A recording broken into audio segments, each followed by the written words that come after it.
Leadership is a service. जो भी अच्छी सेवा दे सकता है, अच्छी सर्विस दे सकता है, वही लीडर है। तो यहाँ आज कुछ पॉइंट्स हैं, इन पॉइंट को हम क्लियर करने की कोशिश करेंगे और ये क्लियर करेंगे कि लीडरशिप में कौन-कौन से गुण होने चाहिए, लीडर में कौन-कौन से गुण होने चाहिए और अगर वो हम डेवलप कर लें, क्योंकि सभी गुण सभी में नहीं होते, तो जो गुण हमारे अंदर नहीं है, जो एबिलिटी हमारे अंदर नहीं है, हम उसे डेवलप करें। तो आज जो हमारा फर्स्ट पॉइंट है क्वालिटी का, लीडरशिप पॉइंट है, वो है इंटीग्रिटी। इस शब्द को हिंदी में बोलते हैं सत्यनिष्ठा, निष्ठा है। तो वो काम हम बहुत अच्छे ढंग से कर सकते हैं। सत्यनिष्ठा होना बहुत ज़रूरी है। यहाँ मैं एक एक स्टोरी के ज़रिए इस पॉइंट को क्लियर करना चाहता हूँ। तो वफ़ादार था, उस मालिक के लिए काम किया, जितनी भी बिल्डिंग मालिक बनाता, बहुत अच्छे से काम करता। एक दिन ऐसा भी आता है कि जब आदमी बहुत दिन तक काम करता है, तो उसको रिटायरमेंट, छुट्टी का समय आता है, जब एक एज हो जाता है। तो एक दिन ऐसा उसकी ज़िंदगी में भी आया। अब उसने मालिक को बोला कि अब मैं काम नहीं करूँगा, अब मुझे अपने घर जाना है, अब मेरी सेवा आप समाप्त करें। मालिक ने कहा कि अच्छी बात है आपको जाना है, लेकिन अभी एक बिल्डिंग और रह गया है, जिसका फर्नीचर आपको बनाना है, वो फर्नीचर बनाने के बाद आप चले जाना। वो मेंटली प्रिपेयर हो चुका था कि अब मेरे को जाना ही है, तो उसको अच्छा नहीं लगा कि मेरे मालिक ने मुझे एक काम और बता दिया। लेकिन उसने मरे मन से उस काम को शुरू किया, फर्नीचर बनाना शुरू किया। लेकिन उसने ऐसा फर्नीचर नहीं बनाया, जैसा फर्नीचर उसने पहले बनाया था। फर्नीचर तैयार हो गया, उसने अपने मालिक को जो की था उस घर का, वो देने के लिए बुलाया। वो दिया उसको, बोला कि मालिक मैंने ये काम भी आपका पूरा कर दिया, मैंने यहाँ भी फर्नीचर पूरा बना दिया। मालिक हँसता है और हँस के बोलता है कि ये घर तो मैंने तुम्हारे लिए ही बनाया। ये चाबी आप अपने पास रखो, अब आप अपने गाँव नहीं जाओगे, अब आप इसी घर में रहोगे। कारपेंटर मालिक के चेहरे को देखता है और अब उसकी ये समझ में आता है कि मैंने क्या किया। तो सत्यनिष्ठा जो इंटीग्रिटी है, वो सत्यनिष्ठा हमारी लगातार बनी रहनी चाहिए। उस सत्यनिष्ठा में हमारे कभी कमी नहीं आनी चाहिए। उसको नहीं पता था कि वो घर उसी का है। वो जो फर्नीचर उसमें बना रहा है, वो उसी को यूज़ करना है। ऐसे ही मैं ये कहूँगा कि एक लीडर में इंटीग्रिटी का गुण, सत्यनिष्ठा कुछ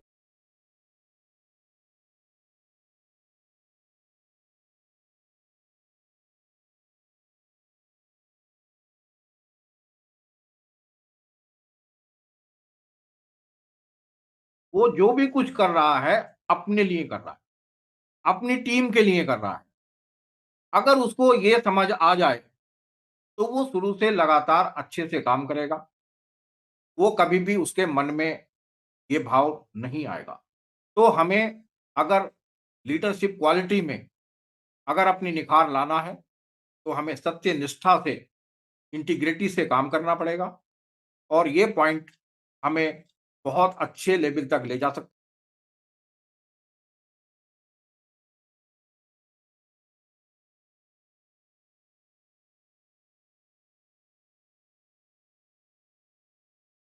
हमें एकजुट रखेगा। एकजुट रहने के लिए इस पॉइंट को समझना ज़रूरी है। दूसरा पॉइंट है लीडरशिप क्वालिटी में इनोवेटिव। इनोवेशन बहुत ज़रूरी है। इसको हम अगर हिंदी में समझने का कोशिश करें, तो कुछ भी इन्वेंशन करने वाला, नया सोचने वाला, क्योंकि रिएक्शन में एक ही प्लान है, सबके लिए एक से प्रोडक्ट हैं, लेकिन कुछ टीम बहुत अच्छा काम करती हैं, कुछ टीम अच्छा काम नहीं करती हैं, कुछ लीडर अपनी टीम से बहुत अच्छा काम करा लेते हैं, कुछ लीडर अपनी टीम से बहुत अच्छा काम नहीं करा पाते, क्योंकि वो अपनी टीम को नया सोच नहीं दे पाते, नया सोच नहीं पाते। क्योंकि यदि हम अपनी टीम के साथ लगातार बने हैं, लगातार हम अपनी टीम को कुछ नया इन्वेंशन, कुछ नया, कुछ सोचने के लिए या नया करने के लिए हम प्रेरित कर रहे, तो ये लीडरशिप का गुण है। इसमें यदि हम अपनी टीम के साथ ऐसा करते हैं, तो हमारी टीम लगातार आगे बढ़ती है और हम एक सफल लीडर कहलाते हैं। इसके आगे पॉइंट है, एक लीडर का क्वालिटी, मेन क्वालिटी ये भी है, ऑनेस्टी, अपने काम के प्रति ईमानदारी, अपनी टीम के लिए ईमानदारी। अगर हम, ऑनेस्टी का मतलब ईमानदार, ईमानदार मतलब अपनी काम के प्रति ईमानदारी, अपनी टीम को साथ लेकर चलने की ईमानदारी, आपकी टीम आपके पीछे भी आपका सम्मान करे, अपनी टीम को लगातार आगे बढ़ाने की ईमानदारी। अगर हम ऑनेस्ट नहीं है इस मामले में, तो हमारा टीम एक बार बिल्ड हो सकता है, हमें एक बार पिन बड़ा मिल सकता है, लेकिन टीम का डिवोशन हमारे प्रति नहीं होगा। तो इसके लिए हमें ईमानदार होना पड़ेगा, लगातार उनके साथ रहना पड़ेगा और तभी हम आगे बढ़ सकते हैं। तो इक्वालिटी है, ये भी एक क्वालिटी है लीडरशिप की। चौथा पॉइंट है हमारा एक्टिव लिसनिंग। क्योंकि अगर हम एक्टिव नहीं है, जो हम सुन रहे, हमें लगातार समझना पड़ेगा, सुनना पड़ेगा और हमें हाई स्पोकन होने की जगह हाई लिसनर होना पड़ेगा। अगर हमें लीडरशिप लेना है, यदि हमें लीडर बनना है, तो हमें सुनना ज़्यादा है, बोलना कम है। क्योंकि जब हम सुनेंगे तभी हमें अपनी टीम के बारे में पता लगेगा। जब हम सुनेंगे तभी हमें टीम की जो ज़रूरतें हैं या टीम हमसे क्या चाहती है, तभी हमें पता लगेगा। तो हमें स्पोकन होने की जगह हाई लिसनर, सुनने वाला होना पड़ेगा। क्योंकि अगर लीडर है, तो उसको बोलना कम, सुनना ज़्यादा। तभी उसकी टीम के बारे में जो व्यू है उसके प्रति, वो उसको पता लगेंगे और वो अपनी टीम को मार्गदर्शन अच्छे से कर पाएगा। 5वां पॉइंट है, ये पॉइंट बहुत सुनने को मिलता है, अक्सर सुनने को मिल जाता है, सेल्फ कॉन्फिडेंस, विश्वास। और यहाँ हम बात कर रहे हैं आत्मविश्वास। हमें अपनी आत्मा की बात सुनना, हमें अपनी आत्मा की आवाज़ सुनना। कॉन्फिडेंस किसके प्रति? अपने प्रति, अपनी टीम के प्रति। क्योंकि मेरा कॉन्फिडेंस, मेरा सेल्फ कॉन्फिडेंस मेरी टीम के काम आता है। मेरा आत्मविश्वास केवल मेरे लिए नहीं है, क्योंकि मैं सेल्फिश नहीं हूं। मेरा आत्मविश्वास मेरी टीम के लिए है, मेरी टीम में मुझे आत्मविश्वास लाना। केवल अगर मेरे अंदर आत्मविश्वास है और वो आत्मविश्वास मैंने अपनी टीम में ट्रांसफर नहीं किया, मेरी टीम में कॉन्फिडेंस नहीं है, तो मेरी टीम अच्छा परफॉर्म नहीं कर पाएगी। क्योंकि मैं हर जगह अपनी टीम के साथ नहीं जा सकता। मुझे अपने डुप्लीकेट पैदा करने पड़ेंगे। यहाँ मैं ये कह सकता हूँ कि मल्टी लेवल मार्केटिंग का लीडर और पॉलिटिकल लीडर दोनों अलग-अलग होते हैं। राजनीतिक लीडर कभी भी लीडर प्रोड्यूस नहीं करता। राजनीतिक लीडर कभी नहीं चाहता कि मेरी कॉन्स्टिट्यूएंसी में या मेरी लोकसभा में या मेरी एरिया में कोई दूसरा लीडर पनपे। लेकिन मल्टी लेवल मार्केटिंग में प्रोफेसर सर के बताए मार्ग पर यदि हमें चलना है, तो हमें लीडर बनाने पड़ेंगे। लीडरशिप ये कहती है कि आपकी डाउन में लीडर होने चाहिए।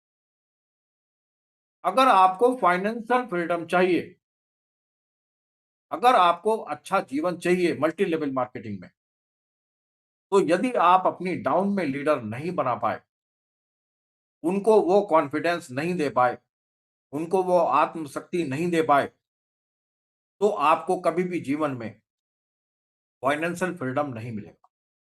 अगर हमें फाइनेंशियल फ्रीडम चाहिए, तो हमें अपने कॉन्फिडेंस को, अपने सेल्फ कॉन्फिडेंस को अपनी टीम में ट्रांसफर करना पड़ेगा।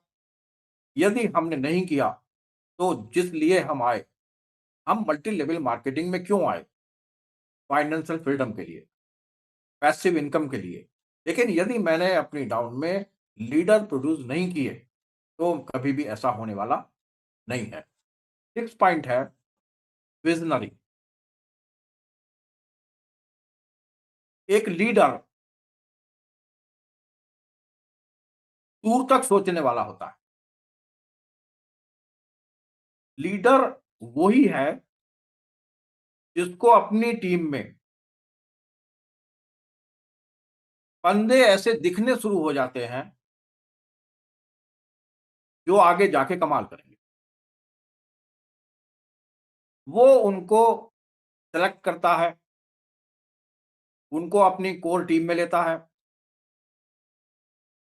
और उनके साथ लंबी पारी खेलने के लिए तैयार रहता है। हमें किसी को भी हल्के में नहीं लेना। जो भी लोग हमारे साथ टीम में जुड़े हैं, हमें विज़नरी होना पड़ेगा। हमें ये लीडर होने के नाते हमें ये समझना पड़ेगा कि हम किसको कितना आगे लेके जा सकते हैं। हमें किसी को इग्नोर नहीं करना, किसी को आगे बढ़ने से रोकना नहीं। विज़नरी होने का मैं एक एग्ज़ाम्पल देना चाहता हूँ, भरत जी मेरे साथ हैं आज। जब मैं रूबी बना था, तो मुझे अच्छे से याद है कि नजीबाबाद में मीटिंग था और वहाँ अचानक जो है भरत जी ने मेरा नाम लिया और मुझे वहाँ केवल इतना ही बोला मैं, इतना ही बोलने का मौका मिला या मैं ये बोलूँ कि मैं इतना ही बोल पाया कि मैं रूबी बना हूँ, मुझे बहुत अच्छा लगा और ये बोलने में मुझे पसीना आ गया और वहाँ का पारी खेला और खेलते-खेलते आज हम यहाँ तक आ गए। तो एक विज़नरी लीडर जो होता है, वो जानता है कि मुझे किसको कहाँ तक लेके जाना। तो मैं उसके लिए थैंक्स कहना चाहूँगा भरत जी को। जिनको दूर तक चलना होता है, वो अपनी टीम के लोगों को लगातार आगे बढ़ाने के लिए प्रेरित करते हैं और वो एक विज़नरी होते हैं। लीडरशिप का एक बहुत विशेष गुण है ये। अगर आप विज़नरी नहीं हैं, अगर आप अपनी टीम के लोगों को हल्के में ले रहे, तो वो आपको हल्का कर देंगे। क्योंकि हमें जो इनकम आता है, वो टर्नओवर से आता है, हमें इनकम पिन से नहीं आता। पिन कितना बड़ा हमारे पास, उससे पैसा नहीं आता, टर्नओवर कितना बड़ा, उससे पैसा आता और टर्नओवर बड़ा करती है हमारी टीम। यदि हम विज़नरी हैं और अपनी टीम को एक साथ लेके चल रहे हैं, तो हमें बड़ा पैसा आएगा, उसे आने से कोई रोकता नहीं है, क्योंकि वो तो एक सिस्टम है और उस सिस्टम के ज़रिए हमारे पास पैसा आता है। 7 पॉइंट है स्ट्रॉन्ग कम्युनिकेटर। कम्युनिकेशन बैकबोन है मल्टी लेवल मार्केटिंग का।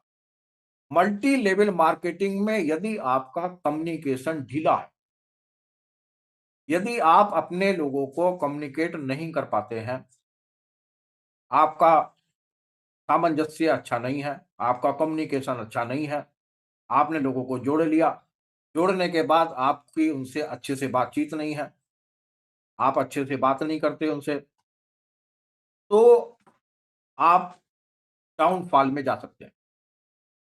स्ट्रॉन्ग कम्युनिकेटर, मजबूत हमारा कम्युनिकेशन, अगर ये नहीं है, तो धीरे-धीरे टीम बिखर जाएगा। अगर हम अभी शुरू में किसी को जोड़ते हैं, उससे खूब बात करते हैं, 2 महीने बाद, 4 महीने बाद धीरे-धीरे हमारा बात करने का क्रम बढ़ना चाहिए कि घटना चाहिए। यदि हमारा बात करने का क्रम घट रहा है, अगर हम धीरे-धीरे अपनी टीम के लोगों से बात करनी कम कर रहे हैं, तो हमारा पीवीबी उसी क्रम में घटना शुरू हो जाएगा। क्योंकि ये कम्युनिकेशन का बिज़नेस है, ये आपस में बातचीत करने का बिज़नेस है, ये लगातार आपस में कम्युनिकेशन बनाने का बिज़नेस है। तो एक लीडर को स्ट्रॉन्ग कम्युनिकेटर होना पड़ेगा, उसे लगातार अपनी टीम से कम्युनिकेशन बनाना पड़ेगा। अगर वो बना पाता है, तो वो लगातार आगे जाता है। 8 पॉइंट है यहाँ पर डेलीगेशन। एक लीडर को डेलीगेट बनाने पड़ेंगे। डेलीगेशन मीन्स ज़िम्मेदारी सौंपना, ज़िम्मेदार बनाना। अगर कहीं कोई मीटिंग हो रहा है, हॉल कौन बुक करेगा? कैटरिंग का व्यवस्था कौन करेगा? माइक वाले को कौन बुलाएगा? या एक ही आदमी सबकी ज़िम्मेदारी लेगा? अगर ये वो बाँट देगा, अगर ये ज़िम्मेदारी वो सौंप देगा, तो सारे लोग इन्वॉल्व हो जाएँगे, सारा टीम इन्वॉल्व हो जाएगा और टीम को अच्छा लगेगा कि मेरा लीडर हमें ज़िम्मेदारी देता है, वो हमें डेलीगेट के रूप में यूज़ करता है, टीम को बुरा नहीं लगेगा। लेकिन यदि हम अपनी टीम को इग्नोर करते हैं, यदि हम अपनी टीम को ज़िम्मेदारी नहीं सौंपते हैं, तो क्या हमारी टीम अच्छे से लोगों को उस मीटिंग में बुला पाएगी? यदि हम डेलीगेट के रूप में अपनी टीम के जो लीडर बनने वाले हैं, उनका हम सम्मान नहीं करेंगे, उनको हम इग्नोर करेंगे, तो क्या हमारी लीडरशिप रहने वाली है? मल्टी लेवल मार्केटिंग में हम जो भी कुछ हैं, वो डाउनलाइन की वजह से है। अगर ये हमें कभी नहीं भूलना, डाउनलाइन नहीं है, तो हम नहीं हैं। हमारा वजूद हमारी डाउनलाइन है। तो हमें डाउनलाइन को ज़िम्मेदारी सौंपना, एक एज़ ए फैमिली के रूप में हमें अपनी डाउनलाइन को, जैसे हमारे घरों में मैरिज होता है, कोई भी ऐसा कार्यक्रम होता, तो हम सब लोग आपस में ज़िम्मेदारी सौंपते हैं, ज़िम्मेदारी देते हैं। ऐसे ही यदि हम एक लीडर होने के नाते, अगर हम अपने जो हमारे लीडर बनने वाले हैं, उनको ज़िम्मेदारियाँ सौंपते हैं, तो वो अच्छे से काम करते हैं, हमारा उनका अच्छे से कम्युनिकेशन होता है और हमारा टीम लगातार, लगातार बिल्ड करती चली जाती है। तो ये एक लीडर का क्वालिटी है और ये होना बहुत ज़रूरी है। 9 पॉइंट है डिसीज़न मेकिंग स्किल। एक लीडर निर्णय लेता है, निर्णय लेना सीखना पड़ेगा। अब निर्णय की भी हम यहाँ बात करें तो एक निर्णय होता है फिजिकल, फिजिकल डिसीजन, एक होता है मेंटल डिसीजन। फिजिकल डिसीजन क्या है? मैं शारीरिक रूप से ये निर्णय लेता हूं कि मैं काम करूंगा। मेंटल डिसीजन, मैंने दिमागी रूप से ये निर्णय ले लिया, लेकिन फिजिकली मैं घर से बाहर नहीं निकला। ये एक समझने का बात है। डिसीजन, फर्स्ट मैंने बोला फिजिकल डिसीजन, दूसरा मैंने बोला मेंटल डिसीजन। फिजिकल डिसीजन है, मैंने ये मान लिया कि मैं काम करूंगा फिजिकली।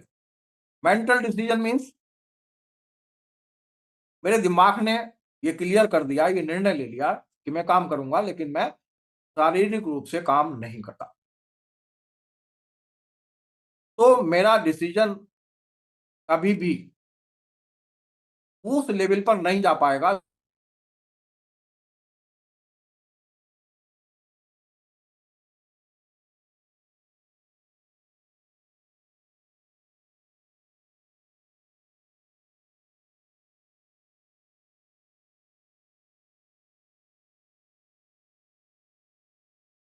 अरे मेरी सोच सकारात्मक नहीं है।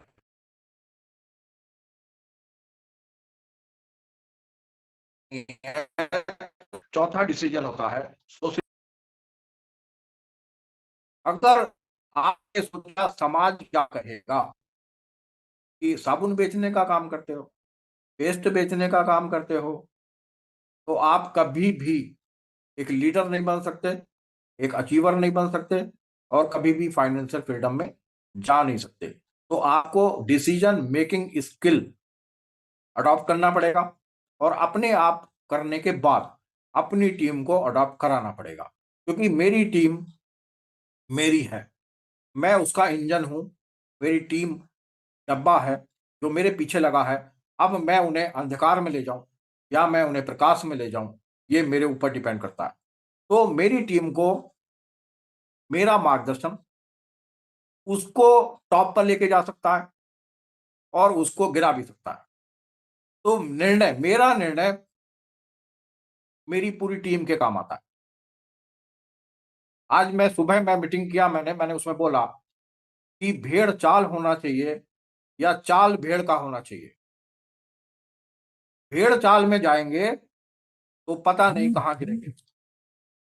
चाल भेड़ की होगी तो पहली जो भेड़ है, जो लीडर है, वो जानता है कि मुझे बाकी भेड़ों को कहाँ लेके जाना।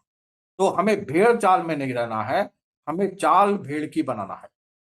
अगला बंदा ही सब बंदों के लिए अच्छा भी कर सकता है और बुरा भी कर सकता है।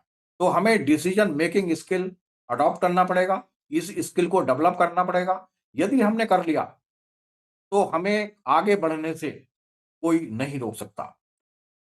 10 पॉइंट है प्रॉब्लम सोल्विंग स्किल। ये हमारे भारत जी का बहुत स्ट्रांग है। यहां मैं कह सकता हूं कि प्रॉब्लम को सॉल्यूशन में कैसे कन्वर्ट करना, ये सीखना तो मेरी अपलाइन से सीख सकते हैं, जो 100% इस मामले में परफेक्ट है। क्योंकि अगर लीडर किसी भी प्रॉब्लम को आगे बढ़ाएगा तो उसकी पूरी टीम में वो प्रॉब्लम चला जाएगा। तो हमें क्या करना है, प्रॉब्लम सोल्विंग मतलब हमें प्रॉब्लम का सॉल्यूशन चाहिए, हमें प्रॉब्लम में अटकना नहीं। कोई भी अगर ऐसा प्रॉब्लम हमारे सामने आता है, एक लीडर के सामने आता है, तो उसको उस प्रॉब्लम का सॉल्यूशन चाहिए, उसकी सॉल्विंग चाहिए।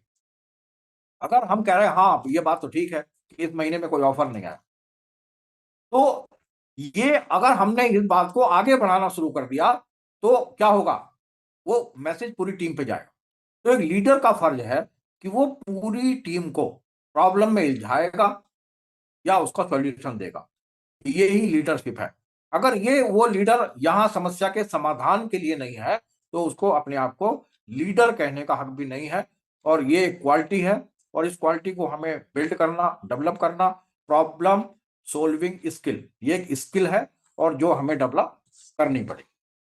इसके बाद में 11 पॉइंट है हमारा फेयर एटीट्यूड। बहुत जबरदस्त पॉइंट है। एक लीडर में अगर ये गुण है तो उसकी टीम को कोई फेल नहीं कर सकता, उसकी टीम को आगे बढ़ने से कोई रोक नहीं सकता। क्योंकि एटीट्यूड जो है वो 90% काम करता है। मल्टी लेवल मार्केटिंग में एटीट्यूड मीन्स रुख, रवैया, कुछ भी कह सकते हैं आप, मनोवृत्ति कह सकते हैं आप। एटीट्यूड जो है वो काम करता है 90%। 10% काम करती है आपकी मेहनत। जब लोग ये कहते हैं कि हम तो खूब भाग दौड़ करते, खूब मेहनत करते, लेकिन हमारा तो बिजनेस अच्छा नहीं चल रहा, प्लान एक है, कंपनी एक है, प्रोडक्ट सेम है, फिर ऐसा क्या है कि कुछ ही लोग आगे बढ़ते, बाकी लोग आगे नहीं बढ़ते। उसके लिए एक मेन पॉइंट समझने का है फेयर एटीट्यूड। जो 90% काम करता है, 10% आपकी मेहनत काम करती है। आपका रुख कैसा है, आपका रवैया कैसा है अपने प्रति, अपनी टीम के प्रति, ये आपको समझना पड़ेगा। एटीट्यूड को अगर आप अच्छे से समझें तो ये भी है कि आप अपने से छोटे के पास बैठें, आप अपने से गरीब के पास बैठें, या आप अपने से बड़े के पास बैठें, या आप अपने से अमीर के पास बैठे, उसको ये महसूस ना दे कि वो छोटा बंदा है। ये एटीट्यूड अगर आपके अंदर है, आपको भाव नहीं दिखाने, आपको अपने रवैये को ठीक रखना, रुख को ठीक रखना, अगर 90% ये गुण आपके अंदर है, तो आप सफल हैं। क्योंकि मेहनत केवल 10% काम करती है, 90% काम करता है एटीट्यूड। तो हमें इसको अच्छा रखना, अपने रवैये को ठीक रखना। अगर हमने नहीं रखा, तो उसका परिणाम लीडर को भुगतना पड़ता है, क्योंकि लीडर के सहारे उसकी टीम, और उसकी टीम को आगे बढ़ाने का काम लीडर का। तो ये एक लीडर का क्वालिटी है, ये क्वालिटी को निखार लाने की जरूरत है। के बाद पॉइंट है ह्यूमिलिटी। इसको अगर हिंदी में आप कहेंगे तो विनम्रता। आपको विनम्र होना पड़ेगा। यहां आप कह सकते हैं आपको उदारवादी होना पड़ेगा। झूठे अभिमान की आपके अंदर कमी होनी चाहिए, क्योंकि मल्टी लेवल मार्केटिंग कोई जॉब नहीं है। मल्टी लेवल मार्केटिंग में हमारे एसोसिएट होते हैं, हम बॉस नहीं हैं। तो हम कभी भी बॉस वाली एटीट्यूड में नहीं आ सकते। हमें अभिमान को त्यागना पड़ेगा, विनम्र होना पड़ेगा, क्योंकि जिस पेड़ पर अधिक फल होते हैं, वो खुद झुक जाता है।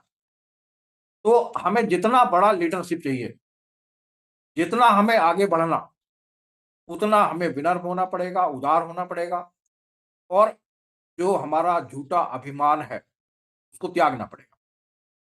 मल्टी लेवल मार्केटिंग में अभिमान की कोई गुंजाइश नहीं है, क्योंकि यहां हम बॉस नहीं हैं।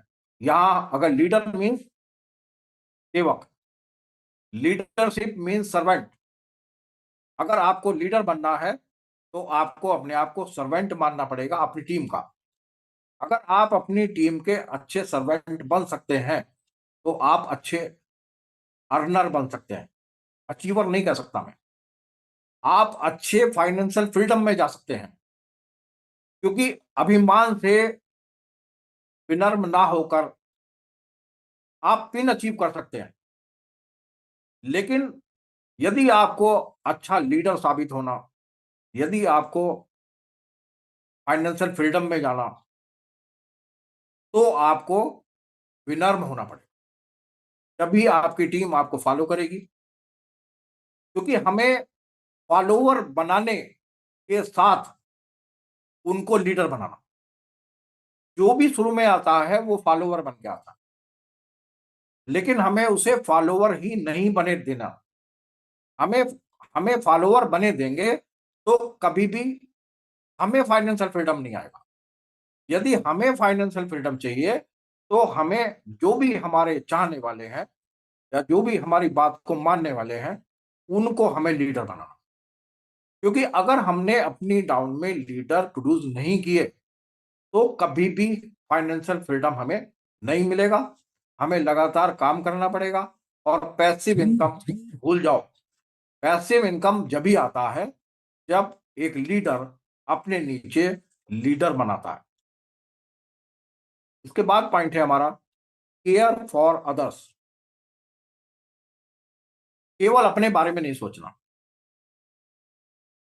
एक लीडर का मल्टी लेवल मार्केटिंग में ये गुण होना बहुत जरूरी है, कि उसे केवल अपने बारे में नहीं सोचना।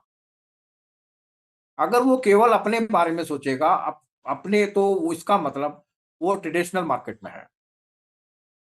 ट्रेडिशनल मार्केट में हम अपने बारे में सोचते हैं, मल्टी लेवल मार्केटिंग में हम अपनी टीम के बारे में सोचते हैं। तो हमें जो नेचर है हमारा, यहां उसको चेंज करना पड़ेगा। ह्यूमन नेचर है खुद कमाना, खुद खाना। लेकिन मल्टी लेवल मार्केटिंग में ये चेंज है, खुद कमाना, औरों को कमाने के लायक बनाना। मल्टी लेवल मार्केटिंग जब हम ज्वाइन करते हैं, तो सबसे पहले हमें यही सीखना पड़ेगा, और जिनको हम ज्वाइन कराएं उनको सिखाना पड़ेगा। खुद कमाना, औरों को कमाने के लायक बनाना। मल्टी लेवल मार्केटिंग में यदि इस मंत्र को हमने बार-बार नहीं रटा, नहीं समझा और केवल अपने बारे में हम सोचने लगे, हमने दूसरों का केयर नहीं किया, तो हमारा टीम बन तो सकता है, लेकिन चल नहीं सकता। आपने एक बात नोट किया होगा कि डीएक्सन का बेस्ट प्रोडक्ट है, किसी भी कंपनी के प्रोडक्ट से हमारा प्रोडक्ट मैच नहीं करता, तो उससे हमारे कंज्यूमर बन जाते हैं, हमारी वजह से नहीं बनते। मैं ये क्लियर कह रहा हूं ये कि हमारी एबिलिटी से नहीं बनते हैं, ये डीएक्सन का प्रोडक्ट बेस्ट है, इसकी वजह से हमारे कंज्यूमर बन जाते हैं। डीएक्सन का प्लान बेस्ट है, उसकी वजह से जब हम लोगों को प्लान दिखाते हैं, तो वो डीएक्सन में जुड़ जाते हैं। लेकिन टिकते हैं लीडरशिप से। ये बात जिस दिन हमारी समझ में आ गई, हम जो अर्निंग कर रहे हैं, वो हम डीएक्सन के प्लान की वजह से कर रहे हैं, डीएक्सन के प्रोडक्ट की वजह से कर रहे हैं। लेकिन अगर हम लीडरशिप भी डेवलप कर लें, तो सोने पे सुहागा हो सकता है। लीडर ही लोगों को टीम में बना के रखता है, उनको टिका के रखता है। अच्छा प्रोडक्ट कंज्यूमर बना सकता है, अच्छा प्लान लोगों को जुड़वा सकता है, लेकिन एक लीडर लोगों को टिका सकता है। तो ये पॉइंट अगर उसके अंदर बिल्ड हो गए, अगर डेवलप हो गए, मैंने देखा, बहुत देखा कि लोग जुड़ते हैं और कुछ दिन बाद गायब हो जाते हैं। उसका मेन कारण है लीडरशिप, लीडरशिप का कम्युनिकेशन।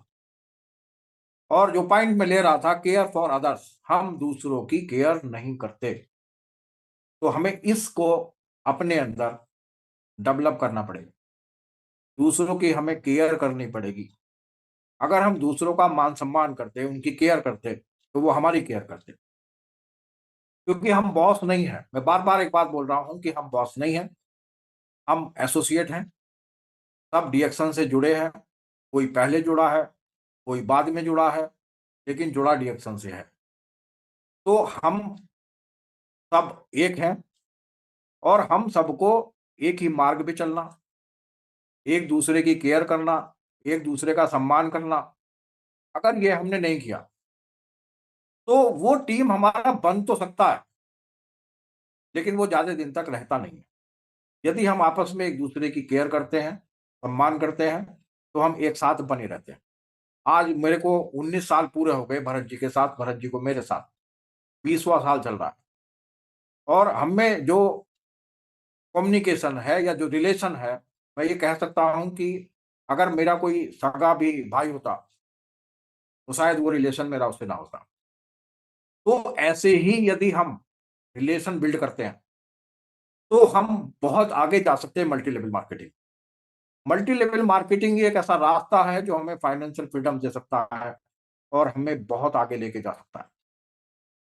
15वां पॉइंट है इमोशनल इंटेलिजेंस, इसको मैं शॉर्ट में बोल सकता हूं ईक्यू, और एक होता आईक्यू। तो इसको अगर हमें अच्छे से समझना है, ईक्यू को समझना जरूरी है, क्योंकि आईक्यू जो होता है वो लॉजिकल होता है, और ईक्यू जो है ये जिस दिन हमारी समझ में आ गया, इमोशनल इंटेलिजेंस। इमोशनल इंटेलिजेंस हमारा बिहेवियर को चेक करता है, हमारे रिलेशनशिप को चेक करता है, और ये इमोशनल इंटेलिजेंस 80% सफलता दिलाता है मल्टी लेवल मार्केटिंग। 80% सक्सेस दिलाता है इमोशनल इंटेलिजेंस, और 20% हमारा मेहनत। तो ये इंटेलिजेंस को अगर हमने अपने बिहेवियर को, अगर आज हमने किसी से रिलेशन बनाया, मतलब निकला, रिलेशन खत्म। हमने किसी को स्टार एजेंट इसलिए बनाया क्योंकि हमें अपना डायमंड क्लियर करना था, तो उस समय हमने उससे रिलेशन बना लिया। हमें कोई स्लैब क्लियर करना था, तो हमने उससे रिलेशन बिल्ड कर लिया। स्लैब क्लियर हो गया, रिलेशन भी क्लियर हो गया। तो अगर हमने अपना इमोशनल इंटेलिजेंस को बनाए रखा, तो वो रिलेशन बहुत आगे तक जा सकता है और वो रिलेशन हमें सबको फाइनेंशियल फ्रीडम पे लेके जा सकता है। वो रिलेशन सबके घरों में वो पैसा दे सकता है, क्योंकि हमारा टर्नओवर हमें पैसा देता है, हमारा पिन हमें पैसा नहीं देता।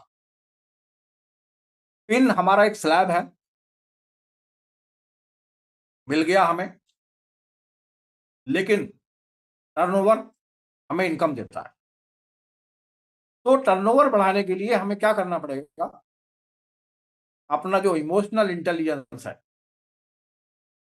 जो हमारा बिहेवियर है, जो हमारा रिलेशनशिप है, वो जैसा पहले दिन हो, वैसा ही आखिर तक होना चाहिए और हम उसमें अपना 100% दें। उस रिलेशनशिप में उस 100% दें। यदि अगर किसी को ये लगता है कि मतलब के रिश्तेदारी, तो धीरे-धीरे और लोगों पर और धीरे-धीरे और लोग भी हमसे किनारा करने लगते हैं। तो हमें इमोशनल इंटेलिजेंस पर विशेष ध्यान देना पड़ेगा। ये हमें 80% सफलता देती है, 20% हमारी मेहनत हमें सफलता देती है।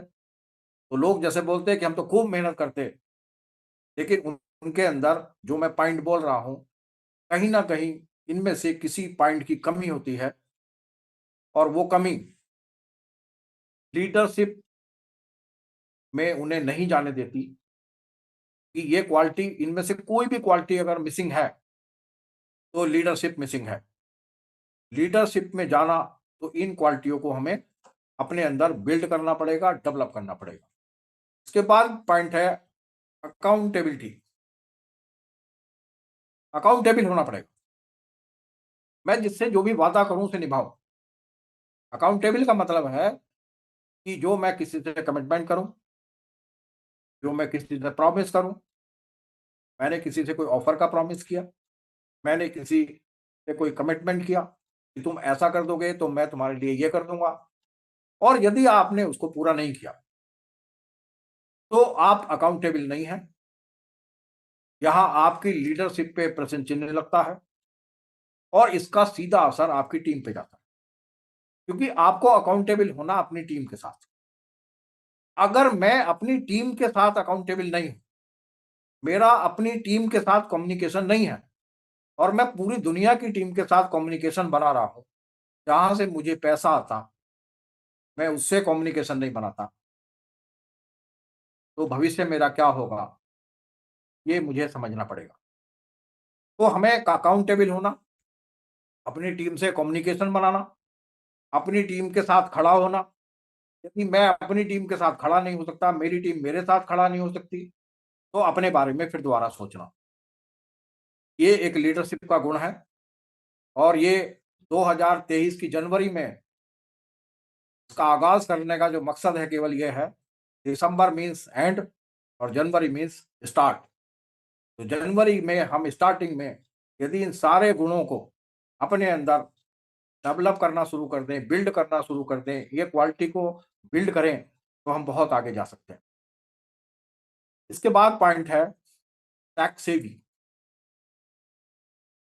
Digital transformation. कोरोना काल आया, हम सब लोग फिजिकल से डिजिटल हो गए। मैं कई बार मीटिंग में बोला, मैंने आज मैं फिर मेरे याद आ रहा है, फिर मैं दोहरा रहा हूँ इस चीज को।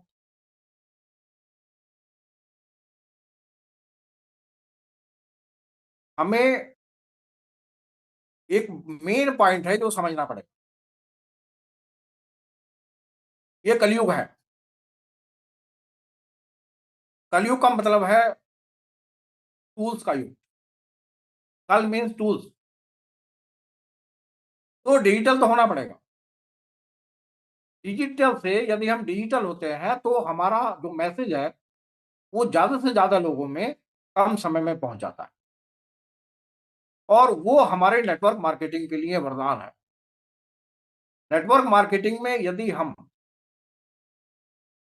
जल्दी से जल्दी अपने मैसेज को लोगों में ट्रांसफॉर्म कर दें, तो हम उतनी जल्दी अपनी टीम को बिल्ड कर सकते हैं। लेकिन साथ-साथ में उसका जो दुष्परिणाम मैं बोलूँ, जो डिसएडवांटेज आया, वो ये आया कि अब लोग केवल फेसबुक, व्हाट्सऐप, इंस्टाग्राम इसी पर काम कर रहे हैं, लोगों से फिजिकली नहीं मिल रहे। क्योंकि डिजिटल होना अच्छी बात है, लेकिन इस समय जो हमारा समय चल रहा है, जो हमने 2 ढाई 3 साल में कोरोना काल में सीखा है, उसको हमें लोगों तक लेके जाना, उन लोगों के सामने बैठना फिजिकली आज ज़रूरी है। डिजिटल से फिजिकल, क्योंकि अब अगर हम लोगों के बीच में नहीं बैठेंगे, तो हम कैसे लोगों की जॉइनिंग करेंगे? कैसे लोगों के सामने बैठेंगे तो उनसे बात करेंगे? आज फिजिकली मीटिंग अगर हम नहीं करते हैं, फिजिकली हम अपने ऊपर ध्यान नहीं देते हैं, तो प्रॉब्लम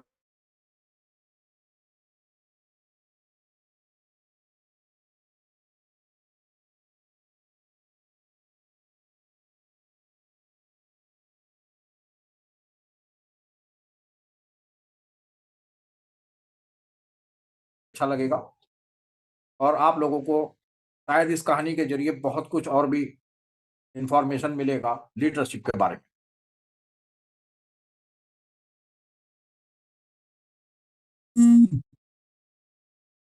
एक स्टोरी है, एक व्यक्ति है जो घूम रहा है, कुछ कलेक्शन कर रहा है वो, कुछ लोगों से बात करके कि कौन व्यक्ति का क्या एटीट्यूड है, क्या बिहेवियर है, वो बात कैसे करता है, इमोशनल इंटेलिजेंस पर। तो एक जगह एक बहुत अच्छा बिल्डिंग बन रहा है, वो उस जगह पर जाता है जहाँ बिल्डिंग बनता है। वो बिल्डिंग जो बन रहा है, वहाँ पर कुछ वर्कर काम कर रहे हैं, कुछ मज़दूर काम कर रहे हैं। वो एक मज़दूर से बात करता है, उससे बोलता है, "क्या कर रहे हो?" तो वो मज़दूर उसकी तरफ देखता है और देख के बोलता है, "दिखता नहीं, मैं क्या कर रहा हूँ?" वो मज़दूर उसको आंसर देता है कि, "दिखता नहीं क्या कर रहा हूँ? मज़दूरी कर रहा हूँ।" वो थोड़ा और आगे चलता है, दूसरे मज़दूर से बात करता है, उससे भी वो वही क्वेश्चन करता है जो उसने पहले से किया था, "क्या कर रहे हो?" वो मज़दूर बोलता है कि, "मैं जो काम कर रहा हूँ, इससे मुझे रोज़ी-रोटी मिलता है, उससे मेरे बच्चे पलते हैं, उससे मेरे पूरे दिन का खर्च चलता है।" वो और आगे चलता है, वो डाटा कलेक्ट कर रहा है एक तरीके से, मान लीजिए आप। वो और आगे चलता है, तीसरे मज़दूर से पूछता है, "क्या कर रहे हो?" वो बोलता है कि, "मैं एक शानदार बिल्डिंग बनने में मदद कर रहा हूँ। देखिए, बहुत शानदार बिल्डिंग बन रही है और इस बिल्डिंग को बनाने में मैं एक मदद कर रहा हूँ और एक दिन जब ये बिल्डिंग बन जाएगा, तो इसमें मेरा नाम भी आएगा कि मैंने भी इसमें काम किया। जब मैं इधर से गुज़रूँगा तो मुझे भी अच्छा लगेगा।" तीनों एक ही काम कर रहे हैं। यहाँ हम कह सकते हैं कि रिएक्शन कंपनी एक सी है, रिएक्शन का प्रोडक्ट सबके लिए एक सा है, रिएक्शन का प्लान सबके लिए एक सा है, लेकिन हर व्यक्ति उसके बारे में अलग-अलग सोच रहा है और अलग-अलग सोच रहा है और अलग-अलग प्रकार से सबको इनकम आ रहा है। अब वो व्यक्ति 5 साल बाद फिर उन तीनों व्यक्तियों से मिलता है। पहला व्यक्ति जिसने कहा था कि दिख नहीं रहा, मज़दूरी कर रहा हूँ, वो आज भी मज़दूरी कर रहा है। दूसरा व्यक्ति जिसने ये कहा था कि रोज़ी-रोटी, अपनी ज़रूरत पूरी करने के लिए काम कर रहा हूँ, तो वो आज भी रोज़ी-रोटी के लिए ही काम कर रहा है। तीसरा व्यक्ति जिसने कहा था कि एक शानदार बिल्डिंग में काम हो रहा है, मैं उसमें काम कर रहा हूँ। वो एक बहुत बड़ा कॉन्ट्रैक्टर बन चुका था। वो बिल्डिंग के कॉन्ट्रैक्ट लेने लगा और वो वैसी ही शानदार बिल्डिंग बनाने लगा। अब ये हमारे हाथ में है कि हमें मज़दूरी ही करते रहना है, हमें रोज़ी-रोटी के लिए ही काम करना है, उतना ही कमाना है डीएक्शन से जितनी हमारी नीड है, या हमें फाइनेंशियल फ्रीडम में जाना है। ये हमारे ऊपर डिपेंड करता है कि हमें क्या करना है। तो leadership is a service, not a designation. ये एक डेज़िग्नेशन नहीं है, एक पद नहीं है, ये एक सेवा है। जो इसको अपनी टीम में अच्छे ढंग से करता है, उसकी टीम आगे बढ़ती है। इसी के साथ मैं अपने शब्दों को विराम दे रहा हूँ। जय डीएक्शन,